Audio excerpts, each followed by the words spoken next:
everyone, Livid here with another nightmare viable build for Remnant from the Ashes. This time we have one I have been particularly enjoying these past few days, called Nightmare Void.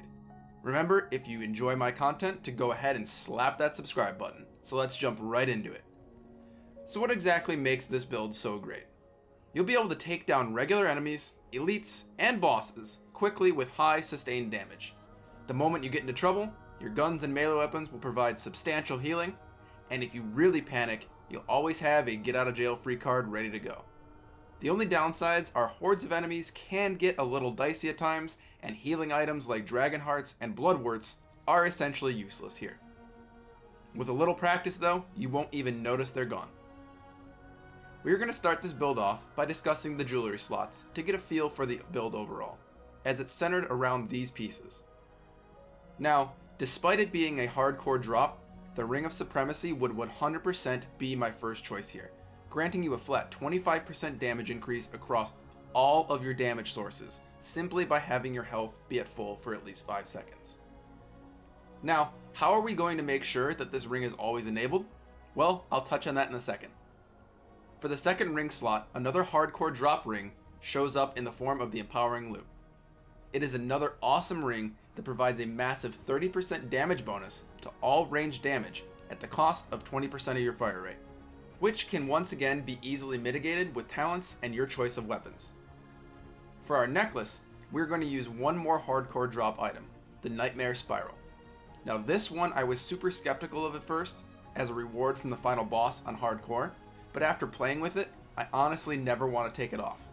At the cost of all your consumable regen items like dragon hearts and bloodworts becoming completely ineffective, your ranged hits steal 4.5% of your base damage dealt as health.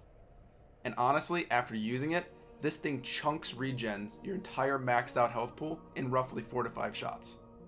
This allows you to honestly never worry about stopping to heal, and actually in a way increases your DPS because you are constantly focused on doing damage even when low health. Now, for the armor set, a full 3-piece void is going to be the optimal choice. Since you'll be aiming to take as little damage as possible with this build in the first place, this armor set plays right into that playstyle. For every 5 seconds that you haven't taken damage, also meaning your Supremacy ring will proc here if it's just regenning to full health, you will gain a plus 10% damage stack, up to 3 times.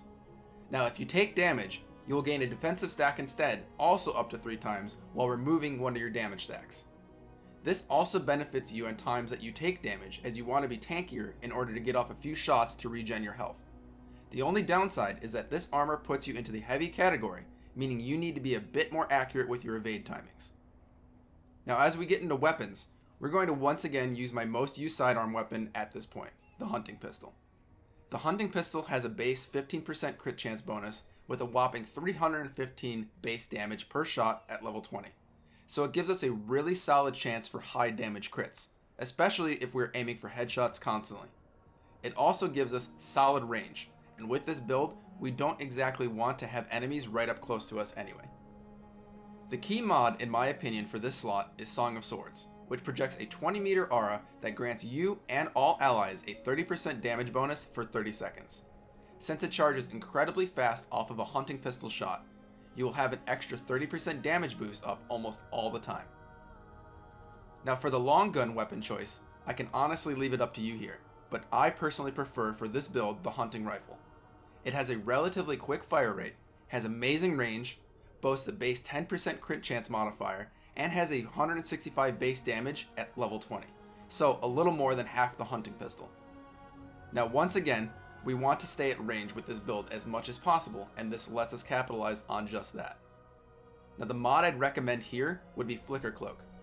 Even though we regen health quite quickly through our weapons, we don't actually want to take damage with this build to keep the Supremacy ring and power transfer up as much as possible. This mod gives us a get out of jail free card in any sticky situation, and even lets you tank boss mechanics like those of Shade and Shatter while keeping your buffs constantly up. Now, I always give an alternate weapon for one of the slots, and this time it's for the sidearm slot. I'd highly recommend the SMG in place of the hunting pistol if you really struggle with keeping hordes of enemies at a distance. The SMG will take advantage of all your buffs super effectively and keep enemies from getting right on top of you. And lastly, For our melee weapon, I've actually found the best choice here to be Riven. With its built-in effect of lifesteal for melee damage, there have been times where you need to clutch out a little bit of HP to survive and escape in order to heal back to full, and Riven has done just that for me. Now remember, we want to get to full HP as often as possible, so this is just another method of enabling that. Now, shown here are all the traits I find invaluable for this build, and frankly, the higher up you get in trait level, everything just becomes useful. The key ones you want to strive for, however, are Triage in order to boost your range damage lifesteal, Quick Hands, Executioner, Mind's Eye, Kingslayer, Exploiter, and Spirit. All the stamina, health, and regen traits are always beneficial for every build, especially for higher difficulties, but you want to maximize the benefits of damage with this build otherwise. If you also want to lean heavily into the melee playstyle with this build and embrace Riven a lot more, make sure you get your melee mods leveled as well. Now, the footage following this build explanation will show you a couple of scenarios. We tackle a horde scenario in the form of the Maul boss. We run through what can usually turn out to be a hairy ROM dungeon when adds rapidly spawn, and finally we take on Shade and Shatter, where taking damage to deal with the Mage Brother can be a bit difficult with this build if not used correctly, and I'll show you how to do that here. Now overall, this has been a super satisfying build, especially because of the fact that you must complete a full hardcore story run to put this build together in the first place, since all 3 jewelry slots are from hardcore. I was quite shocked at how well these 3 pieces actually synergize together. Now, I hope at least one of you finds this build helpful. For everyone that decided to drop by, remember comments, likes, and even subscribes helps to push this channel into more search results and helps grow our awesome community here. And as always, I hope you all have a wonderful day. Great. More bad news.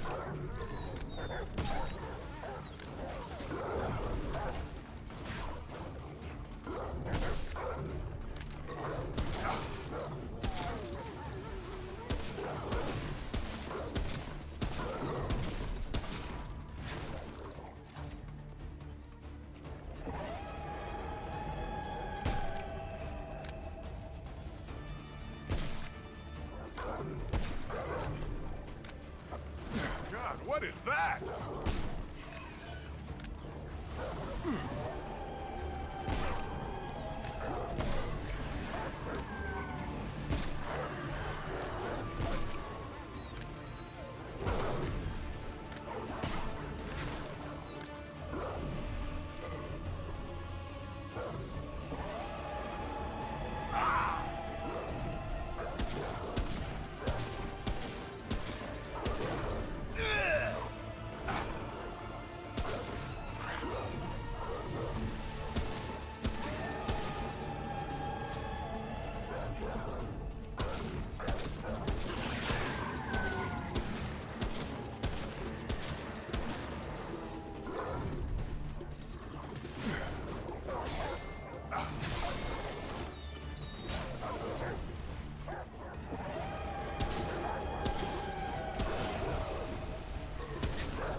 This is it.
Whoa. It's over.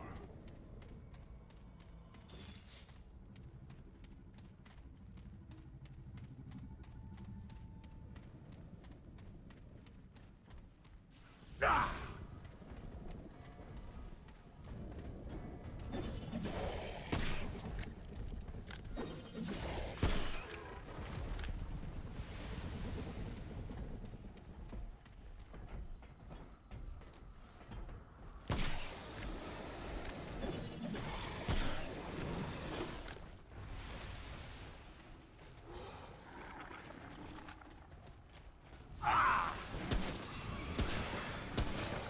Who's next?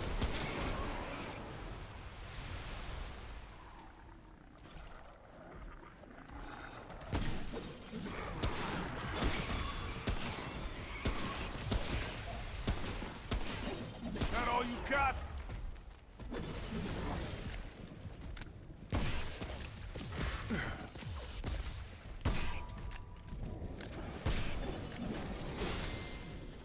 Damn.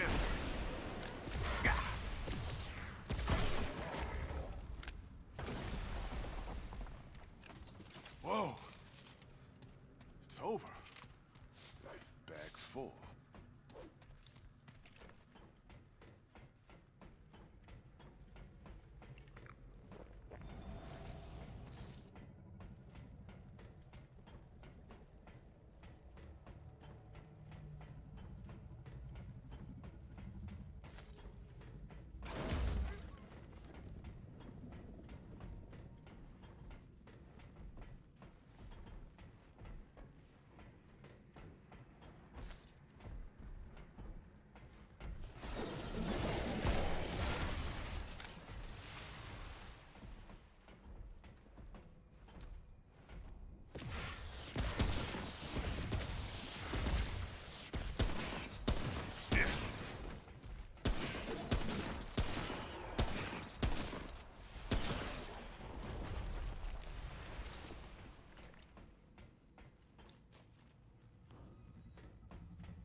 This isn't looking good.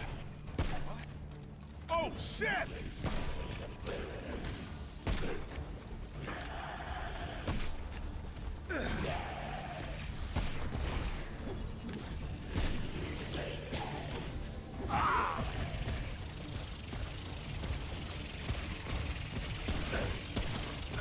I'm in trouble.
chance